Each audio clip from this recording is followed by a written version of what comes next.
Hello and welcome back to Project Seawolf. So, the last episode we painted the quarter berth. It's only been one day in real time. So I'm going to leave that be and I'm going to go work on something else. Alright, it's been a while since we checked out these chain plates, or at least where they used to be.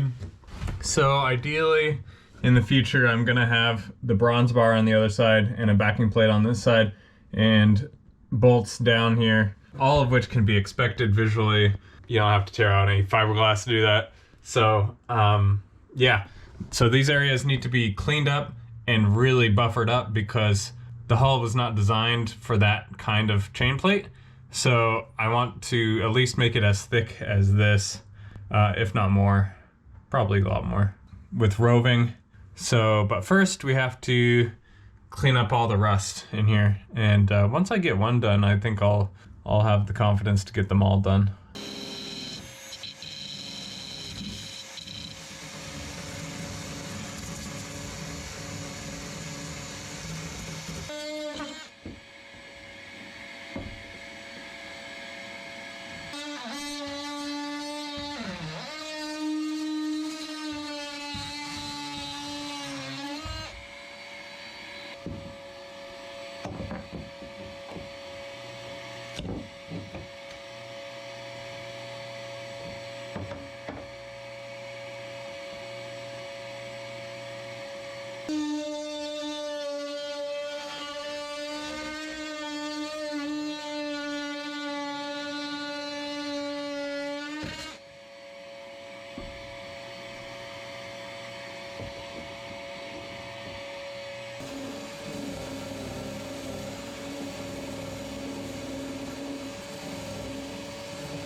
As you can see, hopefully,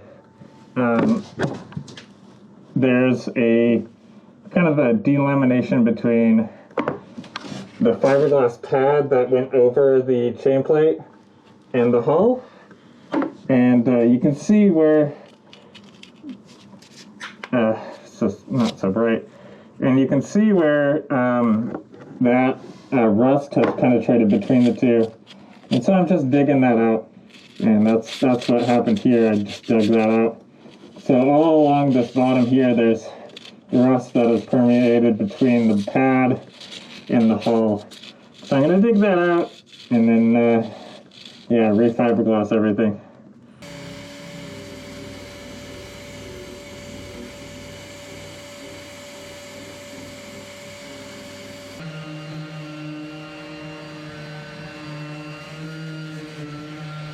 So I took a break to reassess my life and the boat. And I realized like pretty much all of the bottom work on the outside is going to be done in a week or two when I have the tent rented out here and I've taken all the time off to stay here on the boat and invite everybody I know out to finish the bottom of the boat.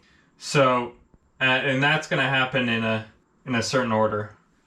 So I gotta redo this whole map. The other thing that needs to happen before I put the boat back in the water is install the engine and install the mast. Those are the two things that are keeping me from being in the water. Getting the mast back on, getting the engine in, and everything around the engine. So I'm gonna remap this. Just a sec.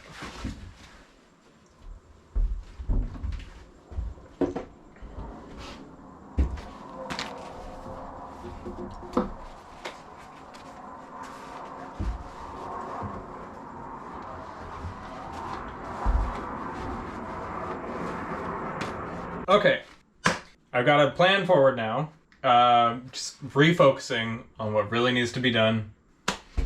To reinstall the mast, I'm going to need to repair the chain plates, grind and inspect the bowsprit, replace the shrouds on the mast, and replace the electronics, or at least the wiring on the mast. Probably don't need to. I'll check on the wiring, but the way that it comes out of the mast is going to have to change because we pretty much cut it off so that we can take it out. So yeah, there's gonna need to be some work done on the mast itself.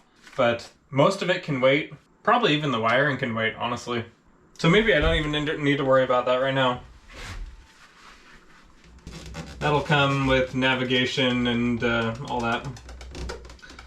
So basically just repair the chain plates, grind and inspect the bowsprit, and if I need to, make a new bowsprit or acquire a new bowsprit, and then replace the shrouds on the mast. Very achievable. Soon.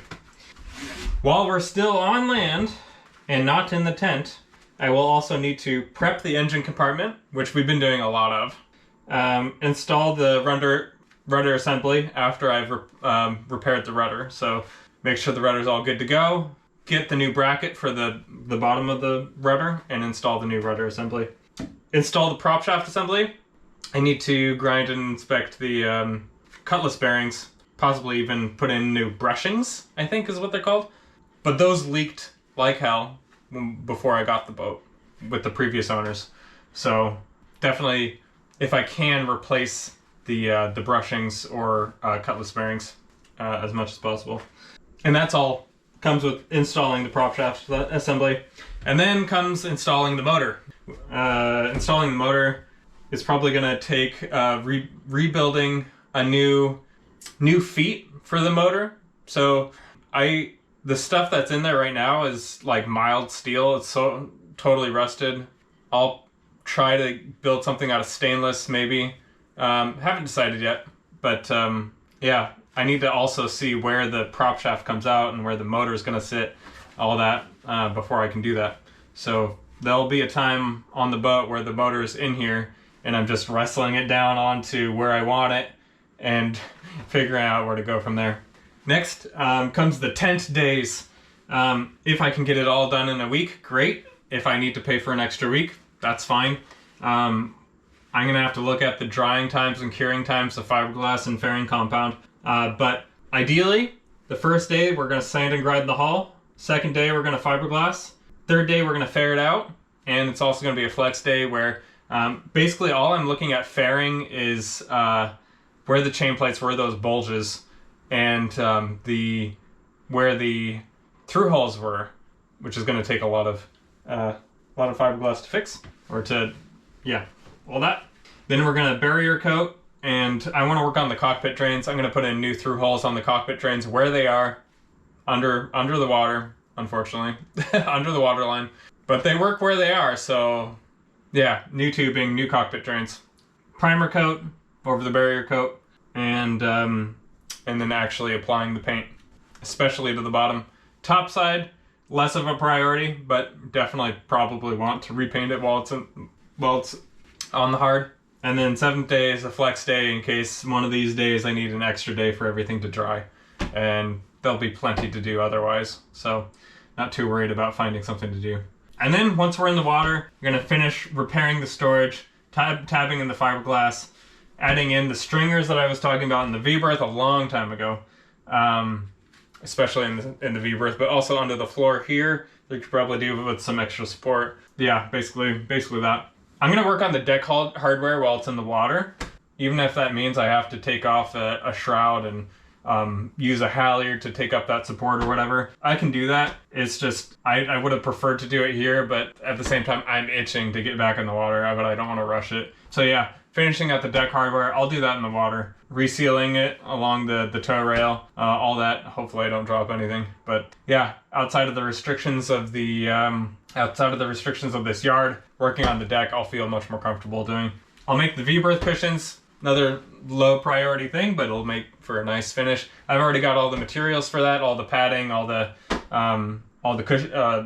cushions and the fabric. I've got that already. I've got the Sailrite sewing machine. So it's just gonna take me finishing the V-berth area. Some other things I'd like to do when I get in the water: installing the aft arch, dodger and awning, and then the solar navigation, solar wind, all the solar and wind generator, and building out the electronics. So building out the electrical systems there, and that will probably be lumped with solar and wind generators. Probably be reliant on shore power and in my mobile power station until then, but at least I'll be in the water cruising. Thank goodness. And I can be living on the boat if I want. see how old the kids are at that point. I think hopefully I get the boat back in the water in the next year. So yeah, that will take doing this and this. The biggest barrier to me installing the new motor is the lithium battery bank. Right now that'd be like $9,000. Hopefully lithium is coming down in price. There's some stirrings in the market. So yeah, hopefully it's less than that when it comes to that, and I'll definitely need a new job by then to be able to pay for that. Or everybody can go and sign up for my Patreon. If you sign up for $5 and up, I'll send you a t-shirt. This one, I'll send you this t-shirt. Pretty neat design, and it goes to a good cause. Getting a really cool classic sailboat back in the water. I don't know, some people might not call it classic, but it's from the 60s. To me, that's pretty classic. Yeah, so getting these chain plates done is a huge step forward for me and towards getting it back in the water. Just wanted to reassess, wanted to get back on track with everything.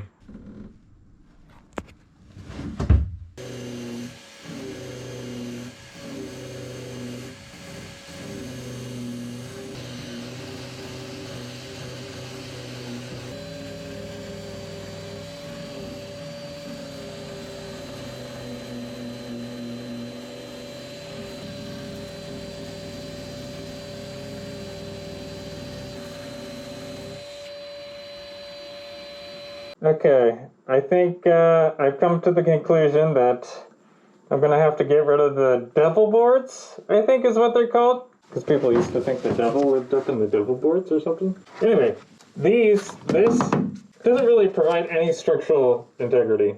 All it's doing right now is keeping me from accessing the hardware and cleaning out these areas. There is another section left on this side, but I mean, yeah, I'm gonna have to cut that out too eventually. But cutting this out, I think traditionally people didn't want to see the deck hardware, like the other side of the deck hardware. And I get that, it's raw. But I also want to be able to see every piece of hardware I have and be able to work on everything freely. And it's just in the way. I don't care about the aesthetic value of it, honestly. So I think I'm gonna cut it out, which might be a controversial decision. But man, I really need to get at everything up in here. Just wish I would have done it sooner so I could work on these things easier. Alright, goodbye devil boards.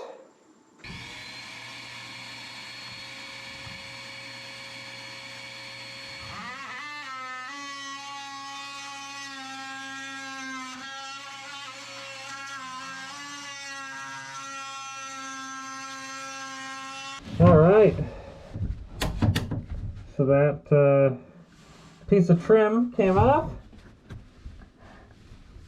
I think this is beetle tape used at the deck seam or tow rail. Deck seam, probably. Cool. Okay, I can see some of the issues a little bit better, especially these chain plate areas.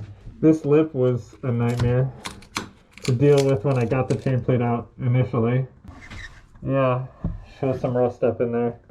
Alright, that's going to be a lot easier to work on. This is wild. Pretty cool though. Huh. Down here at this end, you can see they already cut it out over in there. And this wire, I think it's just held in place by the backing plate for the stanchion. I think they just used the stanchion backing plate as a way to secure the wire tightly. I can't pull it out, but there was another wire that was in there that I just pulled out. I'll try it with some pliers. Oh, but that makes it a lot easier to work on this stuff and inspect it and keep an eye on it. Like, I was sailing and I noticed this was getting hella rusty, which it is really rusty. Yep. See if I can get a good shot of it. Yeah, gonna have to replace those. Okay, well, that's a big step forward. And yeah, I'll just come through with the sander and trim this edge, and that'll be good. Sad to see another part of this boat go, but yeah, it was in the way of progress, so it's all right.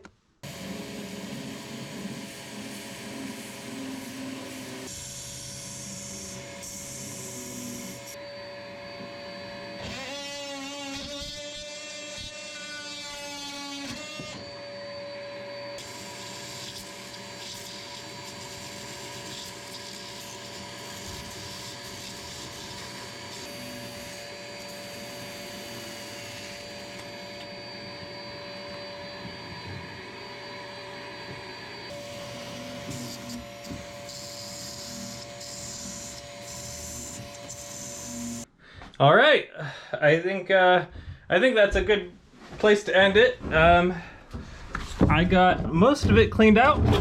I'll do some more cleaning of it. This whole area. Finish it out when I start putting on fiberglass. One down.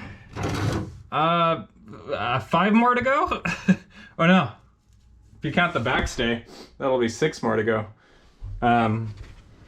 But yeah, now that this devil board is out of the way, I can see some more issues popping up, especially with the screws that keep the tow rail down.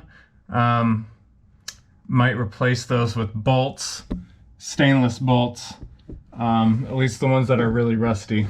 Actually, the screws look pretty good. I need to figure out which one of these leak, because there are some leaks coming from these screws. Everything on deck just needs to be resealed as well. So, well, thanks for watching. Thank you to everybody who's been supporting me in this channel and getting this boat done with me. You guys are rock stars. Thank you so much. Yeah, leave a like, and if you know somebody who's also dealing with glassed-in chain plates, maybe share the video with them. Maybe go back and see when I first uncovered these, how bad they were in that episode. That's a good one to share too. All right, see you in the next episode. Thanks for watching.